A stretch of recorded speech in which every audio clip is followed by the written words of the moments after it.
Hello everyone, Bigg Boss season 9 నిన్న జరిగిన నామినేషన్స్లో ఒక్కొక్కరు మాస్క్ బయటపడిందనే చెప్పాలి. ఇదే అంశం మీద ఒకసారి శేషరావు గారి అనాలిసిస్ తీసుకుందాం. ప్రస్తుతం స్టూడియోలో ఉన్నారు, వెల్కమ్ చెప్దాం.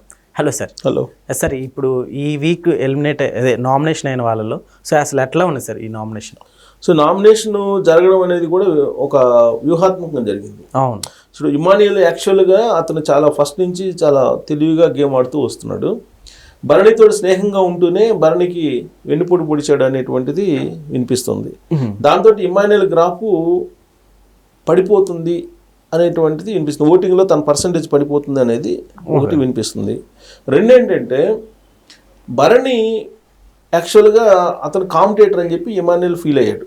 ఎందుకంటే అన్ని గేమ్స్లో కానీ టాస్క్ అన్నిటిలో కూడా తనకన్నా పై చెయ్యేలాగా కనిపించాడు ఇమానియల్కి, ఎవరు భరణి. దాంతో నమ్మించి మోసం చేసినట్టుగా అనిపిస్తుంది. ఎందుకంటే ఏ పౌరాస్త్రం అయితే భరణి ఇమానియల్కి ఇచ్చాడో అదే పౌరాస్త్రంతో భరణిని ఎలిమినేషన్ చేసి పంపించేలాగా చేసేసాడు. అక్కడ సక్సెస్ అయ్యాడు. నెక్స్ట్ ఇప్పుడు టార్గెట్ ఎవరు ఇమానియల్కి? తనూజని టార్గెట్ చేయాలని చెప్పేసి అనుకున్నాడు. ఎందుకంటే టైటిల్ విన్నర్ ఎవరు అనే దాని మీద అతను కాన్సన్ట్రేషన్ చేస్తున్నాడు. ఫస్ట్ నుంచి కూడా అతను బిగ్ బాస్ హౌస్లోకి ఎంటర్ అయినప్పటి నుంచి కూడా తన టైటిల్ మీదనే కాన్సన్ట్రేషన్ చేశాడు. ఆ టైటిల్ సాధించడానికి అతను వ్యూహాత్మకమైనటువంటి అడుగులు వేస్తున్నట్టు కనిపిస్తుంది.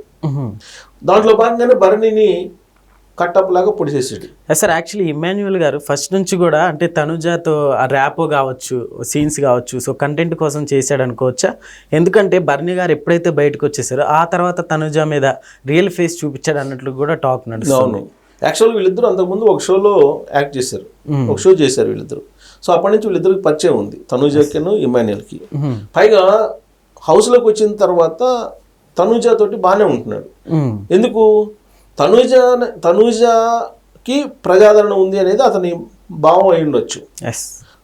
ఎవరికైతే ప్రజాదరణ ఉందో వాళ్ళతోటి గొడవ పెట్టుకుంటే మైనస్ వస్తుంది. ఇంకొక వైపు భరణి కాంపిటేటర్గా కనబడుతున్నారు. బిగ్ బాస్ హౌస్లో ఇద్దరు కాంపిటేటర్గా కనిపిస్తున్నారు అతనికి.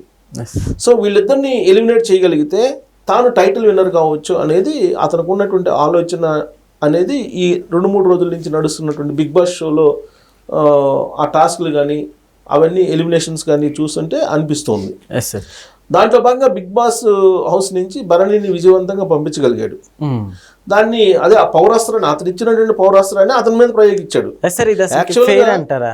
ఎందుకంటే పక్కన మనం చూసుకుంటే ఇద్దరు ఉన్నారు కదా, వీళ్ళలో కాస్త భరణి గారే బెటర్ అన్నట్టుగా కూడా మనం చూస్తున్నాం. ఇది ఫెయిరే అంటారా? ఇది అదే ఫెయిర్ అంటే ఇప్పుడు బిగ్ బాస్ కూడా అదే మాట అన్నాడు కదా. ఇప్పుడు భరణి కొంత బాండింగ్స్కి ఇంపార్టెన్స్ ఇస్తూ వచ్చాడు, గేమ్ లాగా ఆడలేదు. బట్ ఇమానియల్ గేమ్ లాగా ఆడుతున్నాడు. అందుకే భరణి ఇచ్చినటువంటి పౌరాస్త్రంతో భరణినే కొట్టేశాడు. యాక్చువల్గా రాము రాథోడ్ వెళ్ళిపోవాలి, బిగ్ బాస్ హౌస్ నుంచి వెళ్ళిపోవాలి రాము రాథోడ్ని. బట్ రాము రాథోడ్ బదులు భరణిని ఎలిమినేషన్ చేసేదానికి ఇతను పౌరాస్త్రాన్ని ఉపయోగించాడు. దాంతో భరణి అడ్డు తొలగిపోయింది. ఇప్పుడు టార్గెట్ ఎవరు? తనుజని డైరెక్ట్గా ఇతను టార్గెట్ చేస్తున్నాడా, ఎలిమినేషన్ లిస్ట్లోకి తీసుకెళ్తాడా అని అంటే తనుజని డైరెక్ట్గా టార్గెట్ చేస్తే తను మైనస్ అవుతాడు అనేటువంటి ఉద్దేశంతో పవన్ కళ్యాణ్ని రెచ్చగొట్టాడు. పవన్ కళ్యాణ్ రెచ్చగొడితే పవన్ కళ్యాణ్ ఇప్పుడు తనుజని ఎలిమినేషన్కి ఎంపిక చేశాడు. ఎలిమినేషన్కి ఎంపిక చేసే అవకాశం ఇచ్చాడు. ఈ ఎలిమినేషన్లో ఉన్నటువంటి వాళ్ళ ఓటింగ్ ప్యాటర్న్ చూస్తే కనుక తనుజకి హై ఉంది. బట్ ఇక్కడ తెలివిగా ఇమానియల్ ఏం చేశాడు, ఇమానియల్ ఎలిమినేషన్లో తనుజాని పెట్టకుండా పవన్ కళ్యాణ్ చేత పెట్టించాడు. ఇప్పుడు చూసే వాళ్ళందరూ ఏమనుకుంటారు, ఇమానియల్ మంచోడే, పవన్ కళ్యాణ్ అనేవాడు పెట్టాడు అని చెప్పి అనుకుంటారు. పైగా ఇప్పుడు రీతు చౌదరి ఉందా, రీతు చౌదరి కూడా ఫస్ట్ నుంచి తను పాయింట్స్ వైజ్ పబ్లిక్లో అక్కడ పర్సంటేజ్ వైజ్ చూస్తుంటే కనుక ఓటింగ్లో బాగానే ఉంది. ఆవిడ అసలు వివాదాలు, ఆమె చుట్టూ వివాదాలే కదా రీతు చౌదరి చుట్టూ. యాక్చువల్గా ఆవిడ బెట్టింగ్ యాప్లు ప్రమోట్ చేసింది అనే కేసులో ఉంది ఆవిడ. ఆ తర్వాత వాళ్ళ భర్త ఏదో కుంభకోణంలో ఉన్నాడు. ఇన్ని నెగిటివ్ పాయింట్స్ మధ్య ఎంటర్ అయింది ఆవిడ. ఎంటర్ అయిన తర్వాత చాలా తెలివిగా గేమ్ ఆడుతూ వస్తుంది, టాస్క్లో గెలుస్తుంది, పైచేయిగా నిలుస్తూ వస్తుంది ఆవిడ. సరే అట్లానే ఇప్పుడు ఈ నామినేషన్స్లో మనం చూసుకుంటే రమ్యకి అట్లానే తనుజాకి సో ఇద్దరికి గట్టిగా వారు జరిగిందనే చెప్పాలి సార్. సో వీళ్ళిద్దరి మధ్య జరిగిన నామినేషన్ ఎలా చూడొచ్చు అంటారు? తనుజాకి రమ్యకి బాగా గొడవ అయింది. Yes sir. ఫస్ట్ వాళ్ళిద్దరు గొడవ కూడా ఒక తారాస్థాయిలో జరిగింది. అవును. ఏజ్ని కూడా ప్రస్తావించుకున్నారు, వాళ్ళ ఏజ్ని కూడా ప్రస్తావించుకున్నారు. ఏజ్ని కూడా ప్రస్తావించుకుని ఏజ్కి తగ్గట్టు నువ్వు వ్యవహరించు అని చెప్పి తనుజ రమ్యని వార్నింగ్ ఇచ్చింది. యాక్చువల్గా తనుజ అంత అగ్రెసివ్గా మాట్లాడుతుందని చెప్పి ఎవరు అనుకోరు, కానీ నువ్వు పెద్ద దేవతవి అని చెప్పేది అంటది. అసలు దేవత అయితే నేను దీవిస్తాను రా అని చెప్పేసి నైస్గా సమాధానం చెప్పేసి వెళ్ళిపోయింది తనుజ. వాళ్ళిద్దరూ మధ్య వివాదాలు నడుస్తున్నాయి. మరి ఎందుకు నడుస్తున్నాయి? తనుజ మీద గొడవలు పెట్టుకుంటే గ్రాఫ్ పెరుగుతుందని చెప్పేసి రమ్య అనుకుంటుందా, లేదంటే ఇమాన్యుయల్ తనుజాని ఎలిమినేట్ చేయడానికి రమ్యని రెచ్చగొడుతున్నాడా వ్యూహాత్మకంగా, లేదా మాధురి ఉందా, మాధురి తెర వెనక ఏమన్నా చేస్తుందా? సార్ అట్లా ఇప్పుడు తనుజాకి గ్రాఫ్ రోజు రోజుకి పెరుగుతుందంటే ఏమంటారు సార్?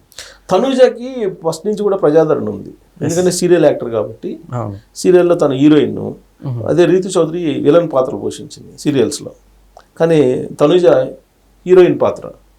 సహజంగా ఏంటంటే విలన్ పాత్రలు వేసేటువంటి వాళ్ళ మీద నెగిటివ్ ఒపీనియన్ ఉంటుంది పబ్లిక్లో, హీరోయిన్లకు ఉన్నంత క్రేజ్ ఉండదు.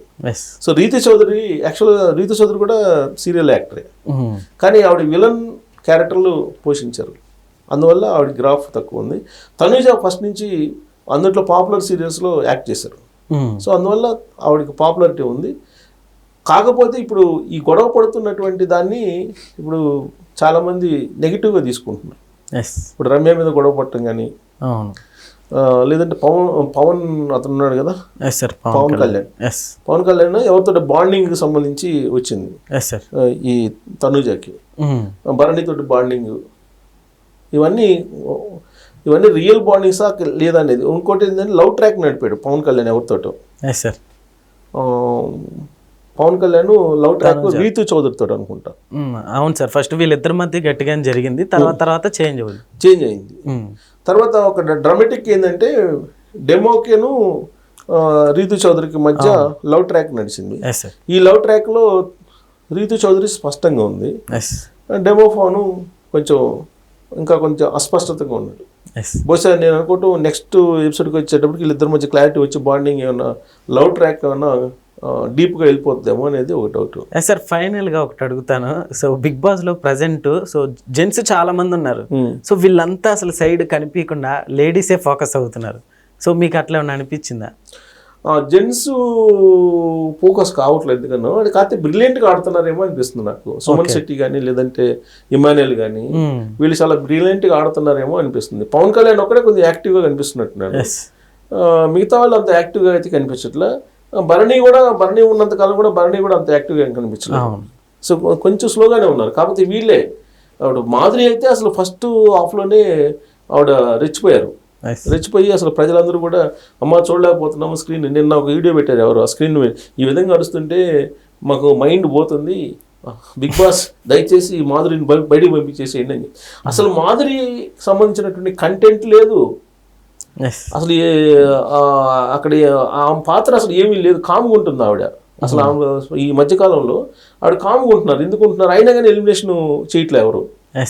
ఎలిమినేషన్ లిస్ట్లో ఉండాలి కదా యాక్చువల్గా, కానీ ఎలిమినేషన్ ఎవరు పెట్టడం మాధురిని. ఏ వీక్ కూడా అంటే భయపడుతున్నారు అనుకోవచ్చా సార్ శ్రీనివాస్ గారికి బయట? అదే అనుకోవాలి, లేదంటే ఆవిడ హౌస్లో అయినా భయపిస్తుండాలి. ఆవిడ ఆల్రెడీ భయపిస్తుంది అందరినీ, కనిపిస్తున్నాయి కొన్ని విజువల్. నా నోరే కాదు చేయకూడదు బలంగా అని చెప్పి అంటారు. తర్వాత మీ సంగతి చూస్తానంటది ఆవిడ. సో బహుశా ఆవిడ భయపెడితే భయపడుతున్నారు, లేదా బయట నుంచి బిగ్ బాస్ని భయపెడితే బిగ్ బాసే ఆమెను ఎందుకు ఎలిమినేషన్ చేయకుండా ఆడ ఉంచుదామని చెప్పేసి ఉంచుతున్నారా? యాక్చువల్గా అయితే ఇప్పుడు వాళ్ళు కంటెంట్ క్రియేట్ చేయడంలో కానీ లేదంటే ప్రజాదరణ కలిగినటువంటి వాళ్ళు కానీ తనుజ, రీతు చౌదరి, రమ్య వీళ్ళందరూ ఉన్నారు. మరి ఎవరు వేస్తారు ఓటు? ఎవరికి? మాధురికి ఎవరు వేస్తారు? మాధురి మీద చాలామంది వ్యతిరేకంగా ఉన్నారు. 103 లవ్ అని చెప్పేసి ఈమె బరితెగించి తిరుగుతుంది, ఏది విడాకులు తీసుకోకుండా అని చెప్పి చాలామంది వ్యతిరేకిస్తున్నారు కదా బయట. కానీ ఆవిడని ఎలిమినేషన్ లిస్ట్లో పెట్టడం, ఎలిమినేషన్ జాబితాలో లేదు కదా ఈ వారం, లాస్ట్ వీక్ లేదు ఈ వీక్. మరి దాన్ని ఏమనుకోవాలి? మరి ఇప్పుడు తనుజ టాప్లో ఉన్నటువంటి తనుజ ఎలిమినేషన్ లిస్ట్లో ఉంది, మాధురి లేదు. మరి ఎందుకు లేదు? దీని వెనక మరి కుట్ర లేకపోతే మరి ఇది ఎందుకు జరుగుతుంది అవును. అంటే దీనికి కట్టప్లు ఉన్నారు. ఇప్పుడు కట్టప్లు ఎవరు అనేది బయట రావాలి. ఇప్పుడు రమ్య మాధురితో బాగానే ఉన్నట్టు అనిపిస్తుంది అది చూస్తుంటే, షో చూస్తుంటే. తనుజ మాధురి బాగానే ఉన్నట్టు అనిపిస్తుంది.